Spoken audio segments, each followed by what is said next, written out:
Hi welcome back to my channel. ಈಸಿಯಾಗಿ ಮಸಾಲ ರೊಟ್ಟಿ ಹೇಗೆ ಮಾಡೋದು ಅಂತ ನೋಡೋಣ. ಮೊದಲು ಒಂದು ಬೌಲಲ್ಲಿ ಸ್ವಲ್ಪ ಕ್ಯಾರೆಟ್ ತುರಿ, ಸ್ವಲ್ಪ ಈರುಳ್ಳಿ, ಕರಿಬೇವಿನ ಸೊಪ್ಪು, ಕೊತ್ತಂಬರಿ ಸೊಪ್ಪು, ಮೆಣಸಿನ್ಕಾಯಿ, ಉಪ್ಪು, ಕಸೂರಿ ಮೇಥಿ, ಸೋಂಪು, ಜೀರಿಗೆ ಎಲ್ಲನೂ ಹಾಕಿ ಚೆನ್ನಾಗಿ ಕಲಿಸ್ಬಿಟ್ಟು ನಂತರ 1 ಕಪ್ಪಷ್ಟು ಅಕ್ಕಿ ಹಿಟ್ಟು ಹಾಕು ಚೆನ್ನಾಗಿ ಕಲಿಸ್ತೀನಿ.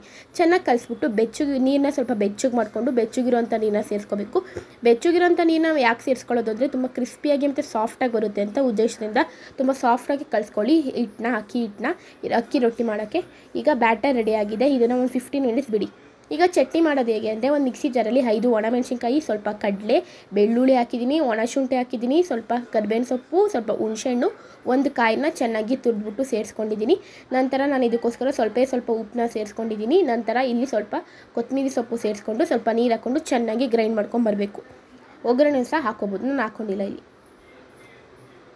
ಈ ರೀತಿ ರೆಡಿಯಾಗುತ್ತೆ. ನಂತರ ನಾನು ಇದಕ್ಕೋಸ್ಕರ ಚಟ್ನಿ ಈ ರೀತಿ ರೆಡಿಯಾಗುತ್ತೆ ನೋಡಿ.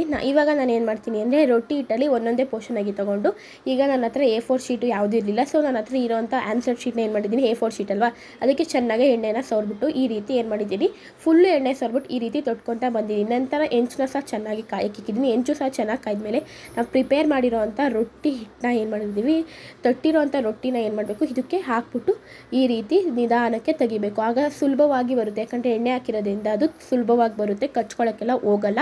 ನೀವು ಸಹ ಯಾವುದೇ ಪೇಪರ್ನ ಯೂಸ್ ಮಾಡ್ಕೊಬೋದು.